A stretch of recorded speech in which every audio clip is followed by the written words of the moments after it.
coisa nova. Eis que faço uma coisa nova. Eis que porei um caminho no deserto. Eis que porei um caminho no deserto. E rio nos ermos.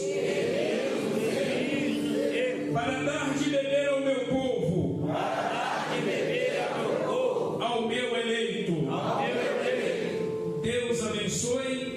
Podeis tomar os vossos assentos. A última vez que eu fiquei internado, eu tive um trauma no joelho. O que aconteceu? Nessa época eu estava orando todos os dias, de aproximadamente 2 horas a 2 horas e meia, todos os dias. E em casa o tapete é desse aqui, parecido com esse aqui. Então ele é cheio de linha. Então aquelas linhas fez um trauma no joelho e que me fez ficar internado por 15 dias. Nessa época nós tínhamos aqui na igreja, todas as terças-feiras, das 5 às 7, 2 horas de oração de joelhos. O presbítero Sebastião estava sempre aí com a gente, o obreiro Gustavo, Diácono Gustavo, o presbítero Zezinho, o evangelista Parizete, mais alguns irmãos estavam sempre, eram 2 horas de joelho. Então isso provocou um trauma no meu coração, no meu joelho. Quando nós iniciamos as obras aqui na igreja, eu estava nesse ritmo. Mas uma vez começado as obras, o ritmo da oração foi diminuindo e chegou no mínimo. Mas terminado as obras, Deus me ajudou e eu retornei à vida de oração que eu vivia. No exercício, no retorno da minha vida de oração, eu pedi a Deus que me desse uma direção. Falei, Senhor, a gente não pode ficar atirando para todos os lados. A gente precisa ter um caminho certo, uma direção certa. Eu preciso que o Senhor me dê uma visão de um caminho que eu devo seguir. E Deus me disse o seguinte: antes de te dar a visão,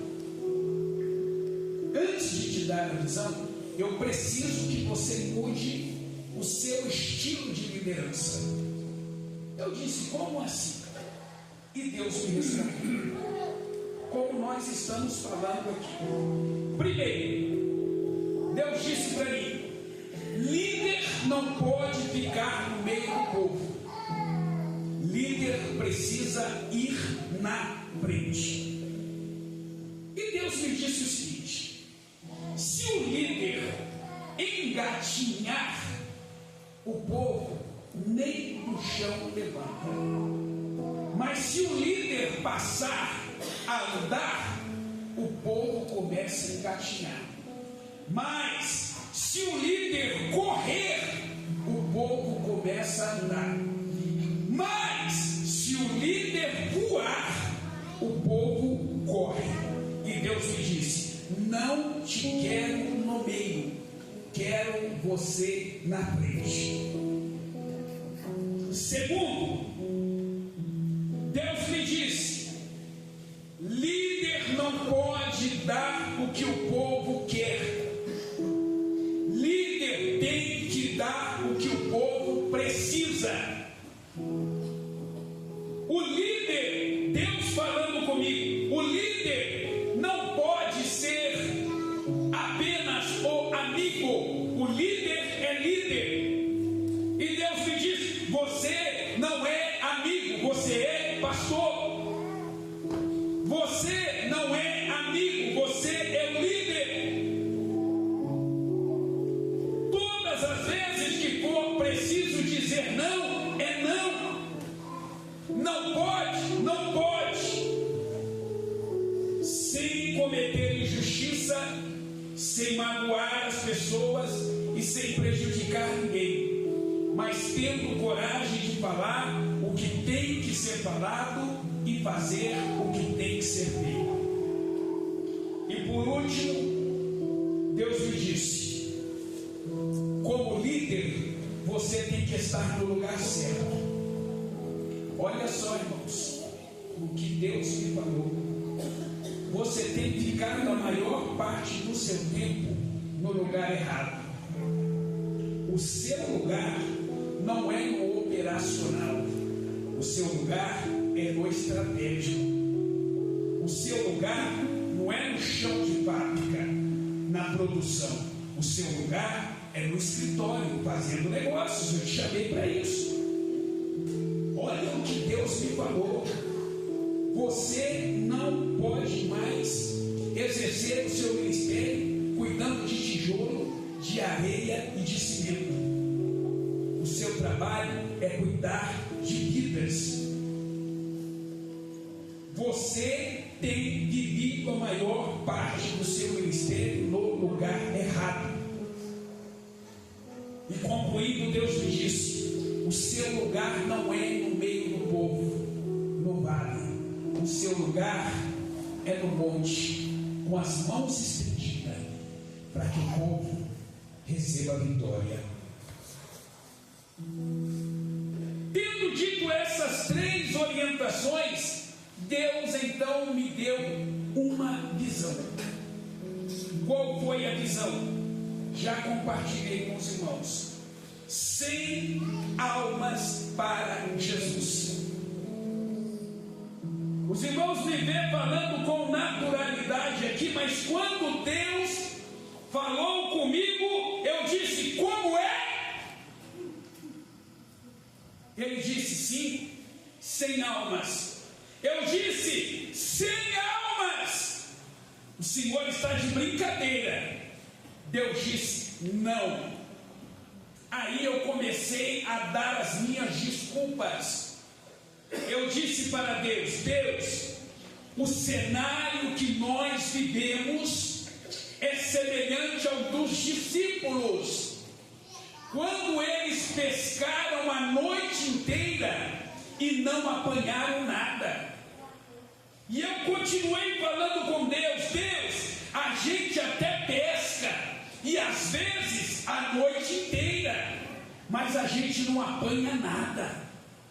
E eu continuei dizendo: Deus, a gente até trabalha, e às vezes a noite inteira, mas não temos muitos resultados. E eu disse: Deus, a gente até quer fazer, mas alguém entra na frente e diz: isso não dá certo, isso não funciona aqui. Eu sou nascido e criado aqui, essa igreja é assim, o povo aqui briga à toa, o povo aqui é ruim, eu conheço esse povo, sempre foi assim, o povo aqui é ciumento.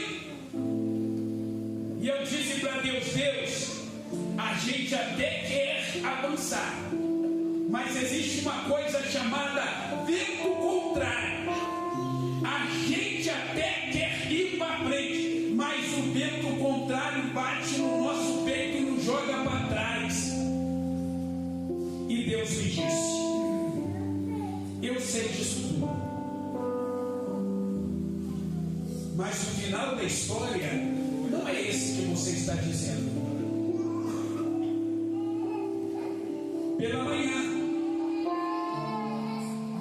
depois daquela noite dramática, pescando a noite inteira, pela manhã Jesus chegou. Eles estavam cansados, desanimados, frustrados, querendo desistir, querendo abandonar o ofício. O barco estava vazio, não havia peixes. Esse era o cenário. Jesus deu uma ordem: voltem ao mar, continuem a pesca, continuem trabalhando, vão para um lugar mais fundo. O barco estava vazio, o barco era grande, mas estava vazio. Após o direcionamento dado, o barco não ficou mais vazio. Foi feita uma grande pescaria. acreditem, o barco ficou pequeno diante da quantidade de peixes que foram apanhados. Depois dessa palavra que Deus me deu, que está fazendo 3 semanas hoje, 3 semanas, nós já ganhamos 10 almas para Jesus. E eu gostaria que você aplaudisse a Ele, porque Ele já está cumprindo a sua promessa.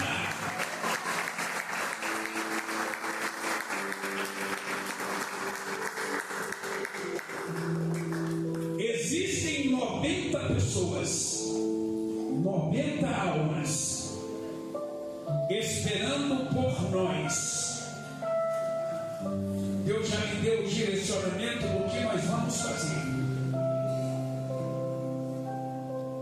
O milagre aconteceu, claro, Jesus chegou, Jesus é o dono do milagre.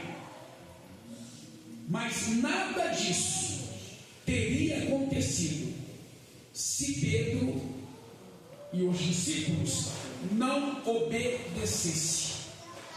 Sobre a tua palavra nós iremos. Glória a Deus. A palavra já foi liberada.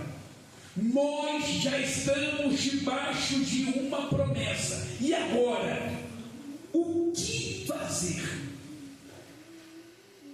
Eu disse que nós temos 90 pessoas para alcançar. O que fazer?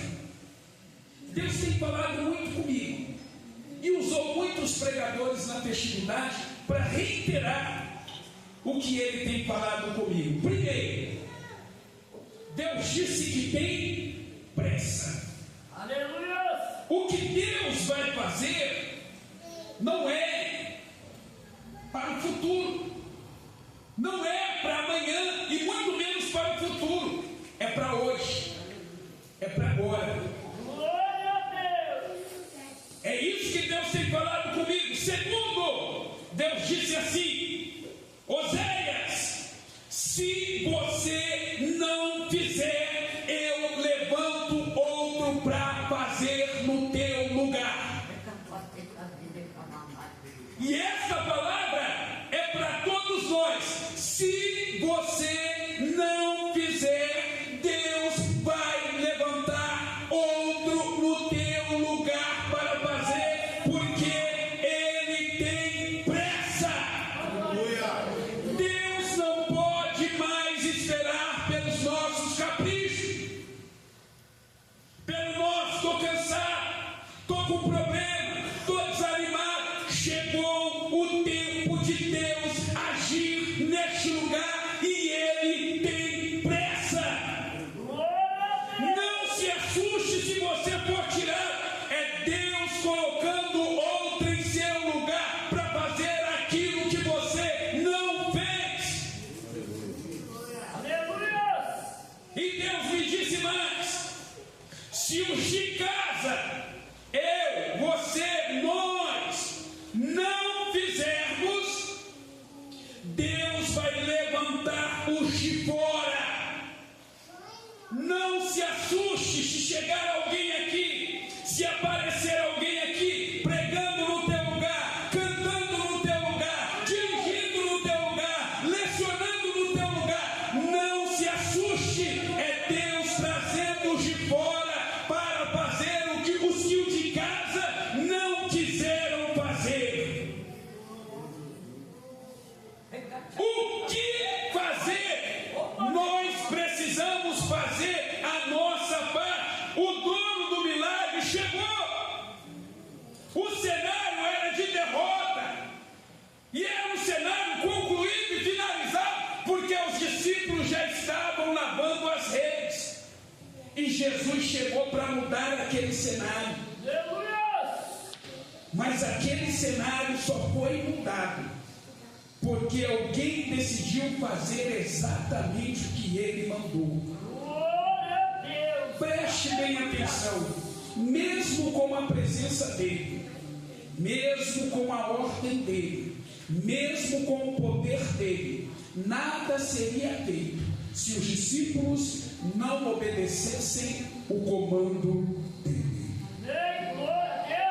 Então existem algumas coisas que nós precisamos fazer, e eu vou citar duas aqui e já vamos partir para a conclusão. Primeiro, nós precisamos mudar e melhorar a nossa igreja, acertar a nossa casa primeiro, ter uma igreja melhor, um ambiente melhor, menos tóxico, sem contendas, divisões, discórdia, sem murmuração, sem partidarismo, sem críticas. Precisamos tirar do meio da igreja a semente do mal, o fermento dos fariseus. Precisamos banir da nossa igreja a hipocrisia, a imoralidade, a pornografia, a sensualidade e o pecado. Precisamos ser uma igreja melhor, uma igreja santa, uma igreja separada. Precisamos trabalhar de tal maneira que as pessoas fiquem sabendo o que Deus está fazendo neste lugar. Que a fama desta igreja deixe de ser uma fama ruim, que esta igreja deixe de ser criticada e falada lá fora. Quando as pessoas abrirem a boca para falar da Assembleia de Deus Cristãs de Madureira, vão ter que dizer: lá no morro Deus está salvando, lá no morro Deus está operando, lá naquele lugar Deus está curando, Deus está fazendo milagres. Nós precisamos ser uma igreja melhor, uma igreja que fala menos e ora mais, uma igreja que reclama menos e ora mais, mais unida. Precisamos viver. Vem cá, prefeito Paulo Sérgio.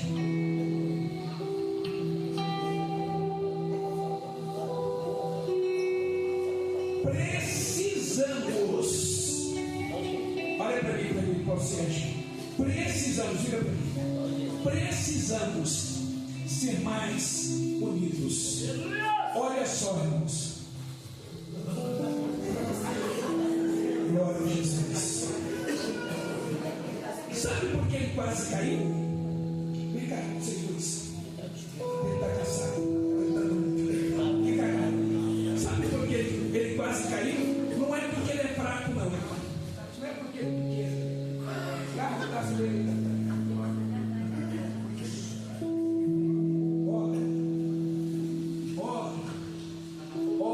Nós seremos uma igreja poderosa se a gente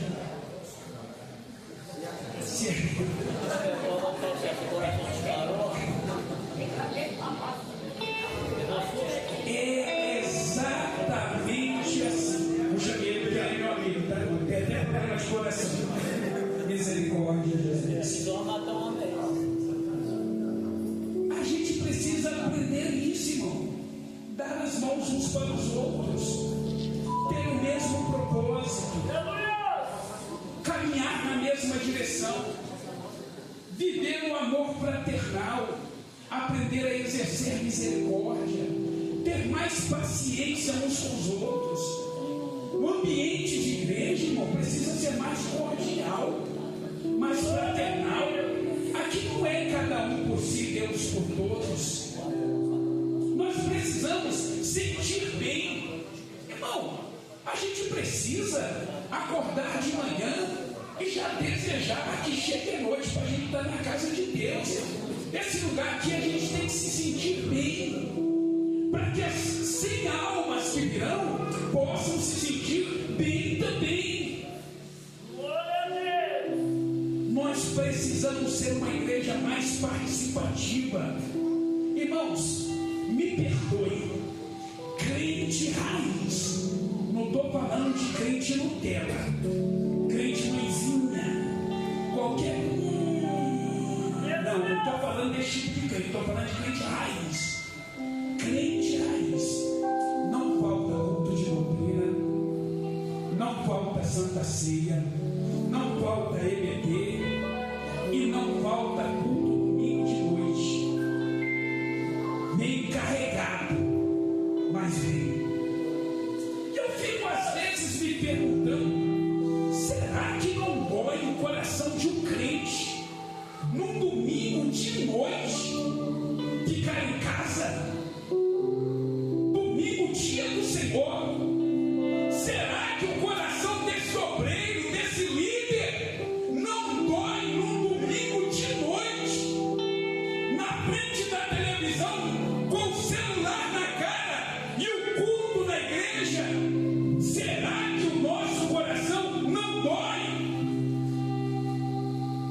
Deus.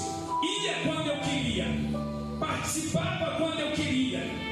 Dia de domingo, dava na telha, eu ficava vendo futebol, ficava assistindo cantar e não ia para a igreja. E Deus sempre falando comigo, até o dia que Deus falou mais sério e mais duro comigo. Me levou para o hospital e eu fiquei 5 meses internado. Pastor, sabe qual foi a minha maior dor? A minha maior dor não foi a minha doença. A minha maior dor é quando dava 7 horas da noite, em pleno domingo. Eu sabia que os irmãos estavam na igreja, glorificando e exaltando a Deus, e eu estava trancado em um hospital, numa sala fria, sozinho e abandonado. E eu disse para Deus: Deus, eu não aguento mais isso. 5 meses até o dia que Deus me tirou daquele lugar e eu aprendi.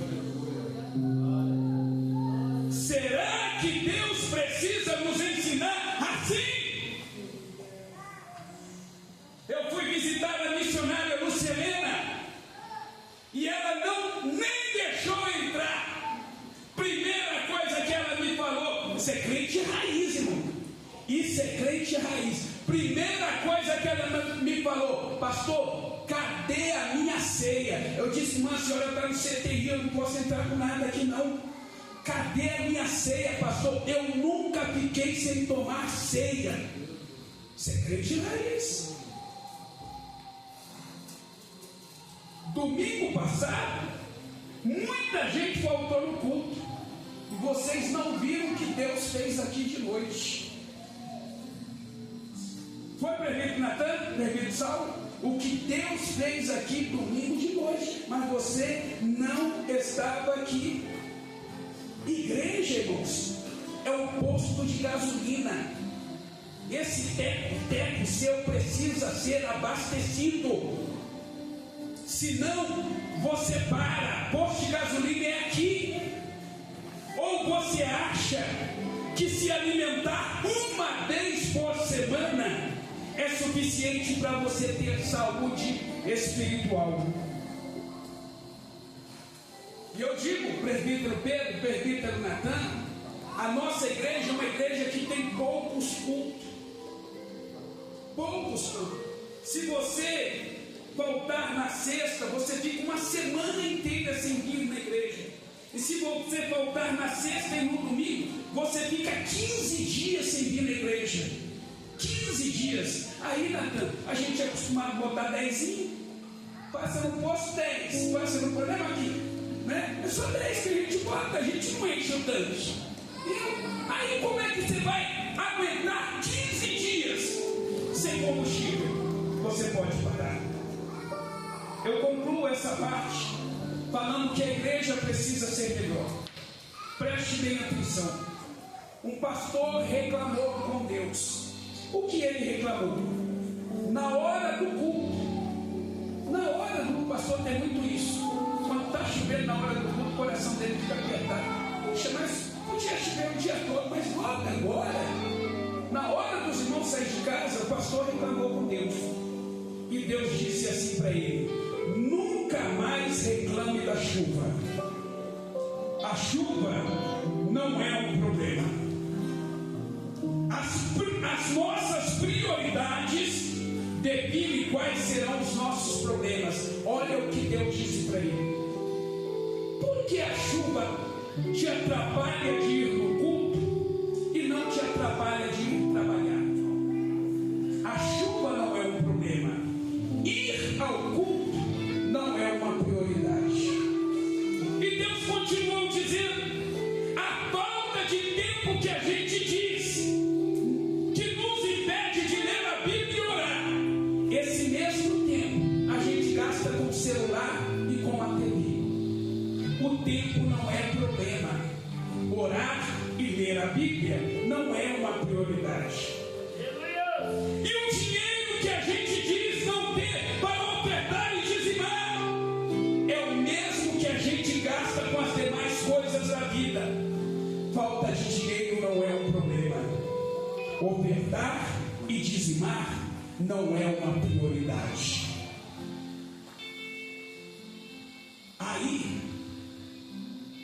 final do campeonato paulista, São Paulo e Corinthians, um grande jogo, estádio lotado, ali naquele entra e sai, aquela movimentação, muita gente querendo entrar, televisão fazendo reportagem, daqui a pouquinho o repórter encontra um torcedor do Corinthians com as duas pernas engessadas. Nem o repórter acreditou naquilo. Camisa do Corinthians e duas pernas engessadas. O repórter correu atrás dele e disse: o que você está fazendo aqui com as duas pernas engessadas no meio dessa multidão? Você enlouqueceu? Ele disse: não enlouqueci. Para o meu Corinthians vale tudo. E eu pergunto nesta manhã, e para o nosso Deus? Um resfriado, uma tosse, uma dor de cabeça, que a gente faz qualquer outra atividade, nos impede de servir a Deus. Coisas insignificantes, pequenas e irrelevantes, nos impede de realizar a maior obra de Deus na nossa vida, que é adorar o seu nome. Quero me dirigir aos obreiros, professores da escola dominical, pregadores, cantores, coordenadores, dirigentes de congregações, dirigentes de cultos. Está na hora de nós começarmos a dar o exemplo. Gosta de dar aula na escola dominical? Tem que vir na doutrina, aprender com o pastor da igreja. Gosta de cantar? Tem que vir na doutrina para ouvir o pastor da igreja falar. Sem ser essa sexta agora, a outra sexta, culto de doutrina, a escala do culto era a CIB. A CIB, CIB é referência na igreja. CIB fala de alicerce na igreja. CIB fala de perseverança e de fé. Na escala da CIB não tinha uma coordenadora da CIB. Como é que nós vamos dar o exemplo se nós, os líderes, os coordenadores, os dirigentes, não estamos dando? Escute o que Deus falou comigo. Nós, líderes, estamos na frente. Na frente. Última observação e eu termino. A primeira é que nós precisamos melhorar a nossa igreja. A segunda, nós precisamos melhorar o ambiente de culto. O ambiente de culto precisa ser mais atrativo, mais gostoso, mais leve e mais espiritual. Aleluia. Primeiro, filhos em casa e os pais na igreja. É muito comum ver os irmãos aqui e não ver os seus filhos. Presta atenção, pai e mãe. Filhos não se ensinam com ordens e com palavras. Filho se ensina com exemplo. Seu filho não vai fazer o que você manda. Seu filho vai fazer o que você faz. Se você está acostumado a desonrar o seu marido, sua filha está aprendendo com você. Quando ela se casar, ela também vai desonrar o marido dela. Se você, homem, está acostumado a humilhar a sua esposa, o seu filho está aprendendo com você. E quando ele se casar, ele vai fazer o mesmo que você tem feito. Como é que você permite uma coisa dessa? Vir para a igreja e deixar o seu filho em casa, não trazer o seu filho para a escola do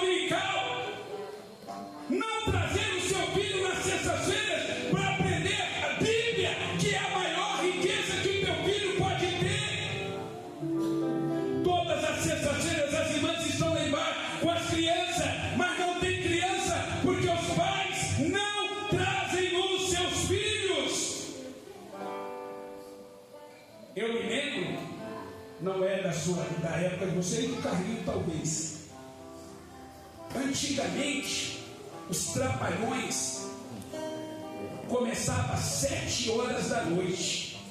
Não tinha programação melhor naquela época do que os Trapalhões. 7 horas da noite. 7 horas da noite do domingo, que tem culto. Irmãos, nunca minha mãe me deixou assistir Trapalhões. Nunca. Eu não quero fazer valor de juízo, mas há aproximadamente 20 dias atrás, ou talvez 30, um filho de um pastor foi assassinado aqui na cidade. Nós não estamos aqui para atribuir valor de juízo. E quem sou eu para apontar culpados? Mas eu estou aqui para dizer que existem algumas coisas que nós podemos fazer para impedir que os nossos filhos caiam nas mãos do diabo. E eu vejo tanta preocupação com os filhos. É escola, é faculdade, é iPhone, é roupa de marca, é sapato de marca, é isso, é aquilo. E a maior riqueza que se pode dar a um filho, nós não damos, que é Jesus. E eu te pergunto nesta manhã: você tem ideia dos perigos que um adolescente corre em casa com o celular? Você tem ideia? Pornografia. Você quer jogar o futuro do teu filho na lata do lixo? Homoafetividade. Seu filho sozinho em casa, ele corre o risco de se envolver numa relação homossexual. E depois você vai ter que chorar de ver o seu filho homem com outro homem, sua filha mulher com outra mulher, e vai ficar dizendo: o que eu fiz? O que você fez? Você não teve o cuidado que deveria ter com seus filhos. As redes sociais estão cheias de pedófilo. Seu filho pode ser aliciado por um pedófilo. Você quer jogar o futuro do seu filho na lata do lixo? As drogas estão aí. É só o primeiro cigarro, o primeiro trago, e o seu filho vai ficar viciado o resto da vida. Ou você faz alguma coisa hoje, ou amanhã talvez você chore em cima do caixão do seu filho.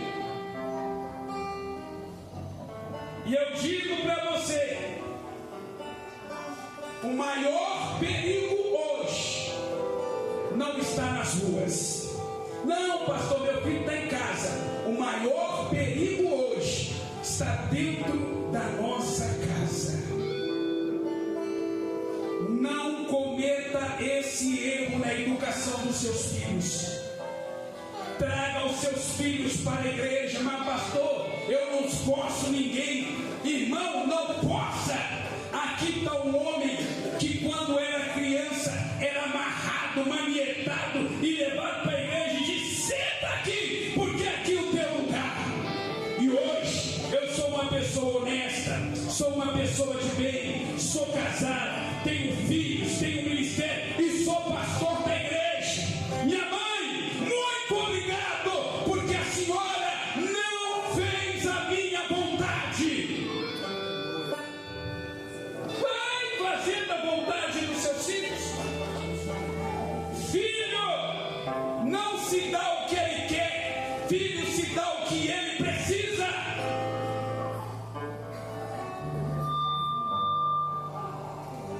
Eu estava lendo uma reportagem de um pai chinês Ele construiu, quem entende de medida de casa, permite o Paulo Sérgio, presbítero Wallace, ele fez uma casa de 300 metros quadrados. É uma casa gigantesca. Mas ele fez uma coisa muito curiosa nessa casa gigante que ele fez. Os quartos, ele tinha muitos filhos e filhas. O que ele fez? Olha, irmão, filho não se dá o que ele quer, filho se dá o que ele precisa. Sabe o que ele fez? Os quartos, tudo minúsculo, uma mansão. Quando se entrava nos quartos, a pessoa ficava, o que é um quarto desse tamanho? Minúsculo, só cabia a cama. E sem luxo nenhum, pequeno e sem luxo. Os quartos, aonde as pessoas ficam sozinhas. E os lugares, salas, os lugares comuns da casa onde ficam os grupos, tudo gigante e com muito conforto e com muito luxo. E ele dizia, eu não posso dar o que o meu filho quer, eu preciso dar o que ele precisa. Lá no quarto isolado ele é uma presa fácil nas mãos do diabo. Aqui em comunidade, em comunhão, nós estamos mais seguros. Filhos, não se dá o que eles pedem, o que eles querem. Filhos, se dá o que eles necessitam. Só para concluir aqui essa parte, foi até missionário que falou ontem comigo. Acho que ela estava ligada lá e me deu essa informação aqui. Na hora que eu estava preparando a mensagem, eu coloquei ela aqui. A mulher de Manoá, o anjo apareceu para ela e disse, você vai ter um filho. Esse filho, os irmãos sabem, mulher de Manoá, esse filho era Sansão. Sansão, Deus disse antes do nascimento que ele seria um nazireu. Quem seria nazireu? Sansão. A mãe dele não tem nada a ver com isso. Aí, o nazireu tem algumas regras que ele tem que seguir. Ele não pode beber vinho, não pode comer nem beber nada do fruto da vide, não pode encostar em morto, não pode se envolver com coisa imunda. Tem uma série de rituais que o nazireu tinha que fazer. Sabe o que Deus fez, Natan? Deus olhou para a mãe dele, mulher de Manoá, e disse, você vai ter que fazer o mesmo. Não pode beber vinho, não pode comer nada do fruto da vide, não pode comer nada que seja imundo. Aí ela disse, mas o que eu tenho a ver? Eu sou nazireu? Quem é nazireu? Meu filho. Deus disse para ela, não é sobre você, é sobre os seus filhos. E é isso que Deus manda eu te dizer nesta manhã. Você que não tem tido o devido cuidado com seus filhos, não se esqueça, não é sobre você, é sobre os seus filhos. Crianças na igreja, criança chora, criança conversa, criança brinca, criança anda.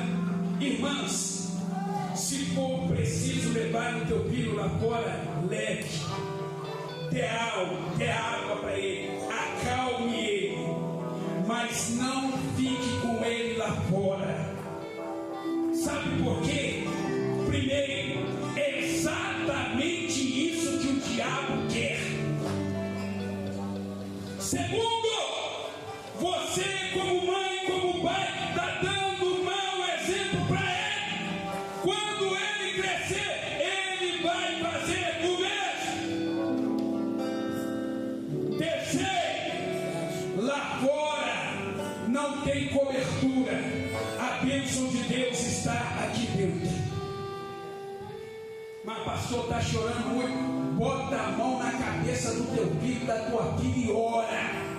Ora, minha sogra tinha 12 filhos. 1, 2, 3, 4, 5, 6, 7, 8, 9, 10, 11, 12. Aqui, ó, 3 fileiras de cadeira. Todo mundo sentado, arrumadinho, direitinho, já foi no banheiro, já bebeu água. Só depois que dá a bênção apostólica. Está lá, todo mundo da igreja servindo a Deus.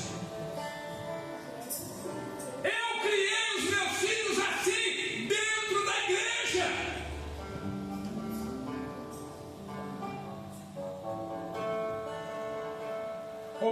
obreiros e recepcionistas da portaria. Domingo, na hora do apelo, irmãos, o apelo é o momento mais importante do culto. Eu sou assembleano e sei muito bem o que é a Assembleia de Deus. A gente está agoniado o pregador terminar. Só que o fim da pregação não é o fim do culto. O fim da pregação é o fim da pregação. Nós temos ainda o momento mais especial do culto, mas os irmãos já estão agoniados. E quando o pregador diz amém, a gente já está levantando, já estamos indo embora, já quer beber água. No momento mais importante do culto, que é o apelo.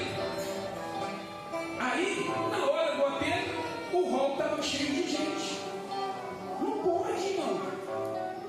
Os obreiros, a recepção, precisam ajudar o pastor. Tinha algum pecador aqui, irmão, com a cara no chão, aos prantos, chorando. Era para essa igreja estar com as mãos para o céu levantada e dizendo: Jesus liberta, Jesus liberta, Jesus liberta.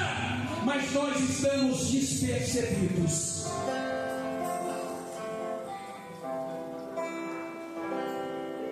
Não podemos fazer as coisas da forma que estamos fazendo, porque senão, Natan, nós não vamos alcançar a meta que Deus nos deu. Nós temos uma missão. Eu termino a minha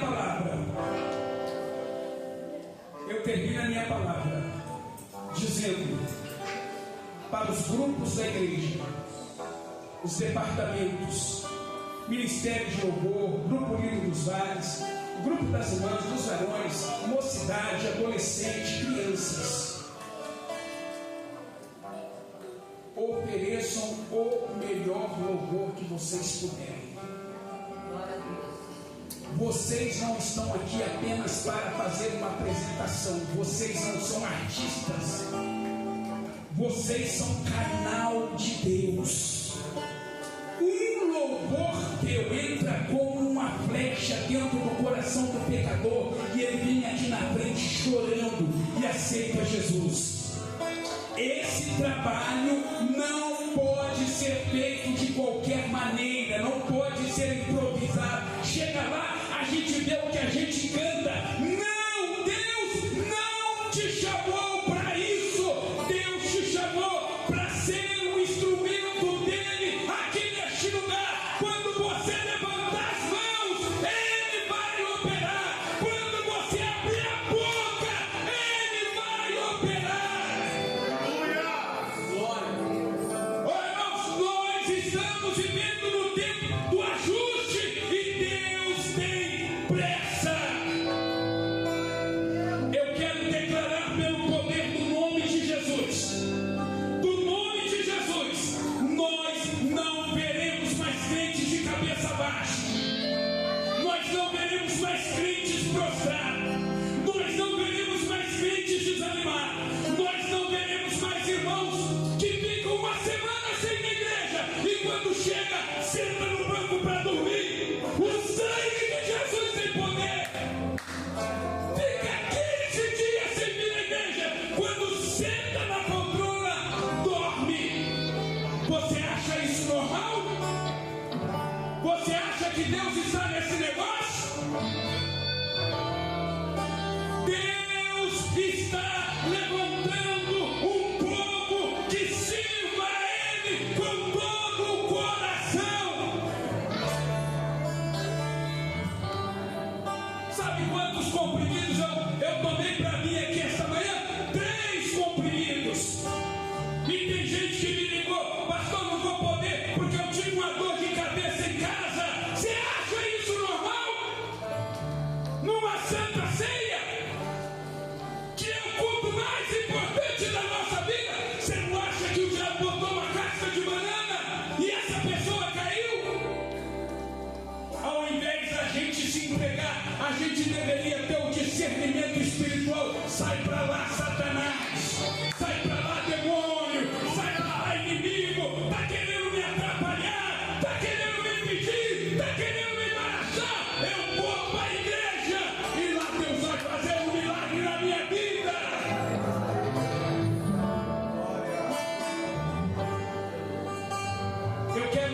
declarar pelo poder do nome de Jesus que aqui dentro dessa igreja,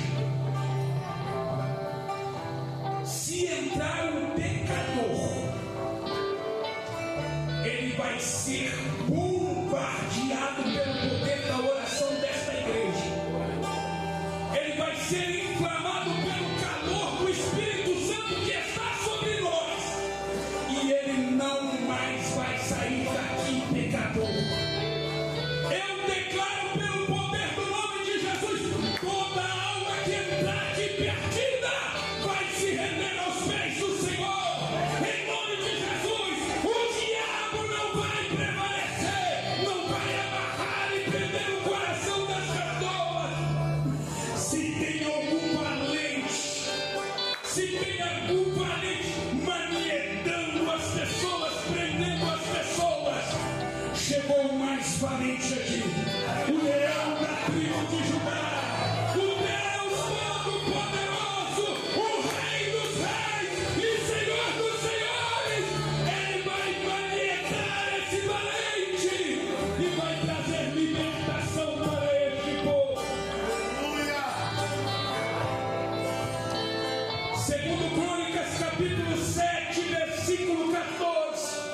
E se o meu povo que se chama pelo meu nome se humilhar e orar e buscar a minha face, então eu ouvirei dos céus, perdoarei os seus pecados e sararei a sua terra.